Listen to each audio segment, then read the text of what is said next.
It's Tuesday. Thanks for joining me. I've been asked by one of my subscribers to make a video on using moving averages on short-term chart to try and generate signals with scalping. So I got the 50, the 100, the 200 and the 500 period moving averages on a 5-minute chart. So as you can see, market's moving sideways. This is the Canadian dollar versus Japanese yen. When we're moving sideways, the price goes up above and below the moving averages. The moving averages just keep crossing over each other, but they're mostly flatlining, and this doesn't help us at all. So that's lesson number one. When the markets are in a sideways range, you can't use the moving averages for signals. They just don't work. Moving averages are only useful when the market starts to trend. And of course, you don't know when the market's going to start to trend. So hopefully the moving averages will give us a clue. Now, as I scroll along this chart, you can see the price starts to hold below the moving averages. So this could be an indication that we're getting a trend.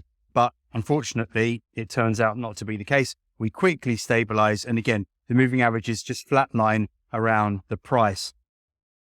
Now, eventually we do get a trend. I can't give you a precise rule that when this happens, you know that you're in a trend. It is a case of you will lose money guessing when a trend will start with moving averages. But eventually the price moves away from the moving averages, comes down and tests them. They're all converged here. So if you were thinking, okay, well, I am going to try along here, that would have worked. Before I go on, you will get these false dawns where you think everything's lining up. For example, here, price moves above the moving averages, moves quite away from the moving averages, comes down, breaks the 50, but it looks like we're holding the 100 and the 200 period moving average on the 5-minute chart.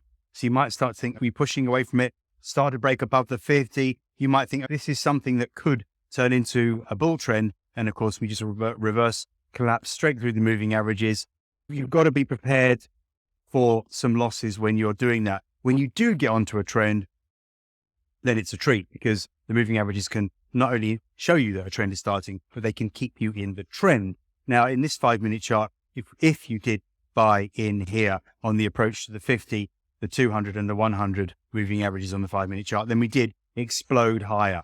And if you had a stop below the 50 period moving average, then this would have kept you into the long position. You wouldn't have even had to worry about targets. You just had to have a trailing stop, say 5-10 pips below the 50 period moving average, and it would have kept you in the trade all the way up until this point here around 103.20. Say you were getting in around 102.70, you'd have had a 50 pip winner in a matter of a few hours, and it would have been stress-free trading. So when it works, it really works. But as I say, the problem is you'll hit periods of sideways action and you won't know what to do. And of course, this is what happened here. When the run finished, we consolidate, which is perfectly normal in financial markets. You'll get a swift move up or a swift move down, and eventually there will be a period of consolidation.